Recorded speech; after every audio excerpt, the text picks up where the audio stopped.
Они могут собирать все, кого хочешь. Вот я тебе просто объясню. Там крымских татар не было. Не было. Понимаешь? Их уже вообще даже сложно называть. Там была, ты же сам понимаешь, кучка людей, которые вообще никак не может представлять крымско-татарский народ. Да? Опять же, вот, возвращаясь вот этим всем бесчинным действиям, да, я просто вот, хочу это осветить. Да? Вот его дом, прямо находится, Ислямов дом, напротив моего дома. Вот как раз вы опередили мой вопрос. Вот я вам скажу, 5 лет к его дому никто не подходит. Даже на заборе никто не написал слово «гад». Хотя вот где-то, вы же понимаете, да, почему? Потому что это же не первый день происходит, да, то есть вот это вот он постоянно. Особенно, когда касается лично твоих родителей. Тут у меня больше это не работает не в плане там финансовых каких-то, да, вопросов и претензий. Здесь вопросы к воспитанию от его родителей. Вот его родители живут на соседней улице со мной. Но я же за 5 лет себе не позволил прийти и сказать, вы знаете, ваш сын там такой-то, такой-то, вы воспитали так-то, так-то. Вот как он приезжал к моей маме и говорил, ваш муж сепаратист. Моя мама ему говорит, а не первый ли ты кричал, что я гражданин России 20 лет, и надо срочно всем брать портфели и бежать во власть. У меня другого паспорта. Да. Понимаете?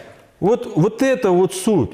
И из нашего, допустим, какие правоохранительные органы к нему пришли, либо отобрали его имущество. Понимаете, у него все там вопросы и проблемы были с банками. Это его личные финансы. Да? Я никогда не радуюсь на чьими там проблемами. Но сама суть. Сколько неприятностей он принес крымско-татарскому народу. Допустим, когда подрывают свет, оставляют всех крымчан без света, в том числе, в первую очередь, крымский. И там наш крымско-татарский флаг висит. Они же не думали о том, что могут пострадать дети, маленькие старики. Да, послушайте, как он может думать, если он в наглую сидит и говорит, послушайте, давайте своих сюда детей, надо брать автоматы, надо идти кого-то освобождать. А в этот момент его сыночек учится в Гарварде.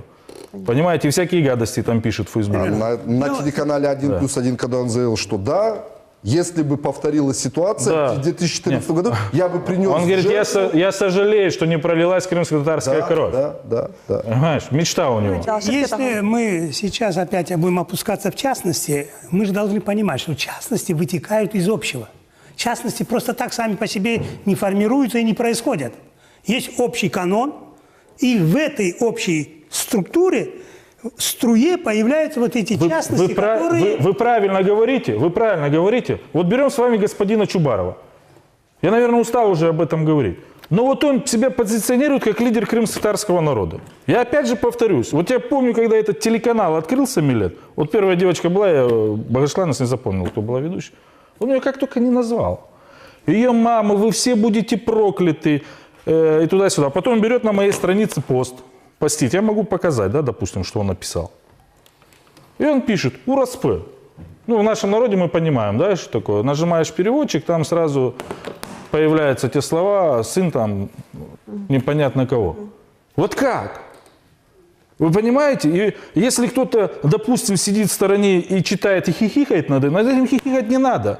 Вы понимаете почему? Потому что самое страшное, они всему миру показывают, что они в первую очередь не уважают крымско-татарский народ. Они не имеют права представлять крымско-татарский народ с таким подходом.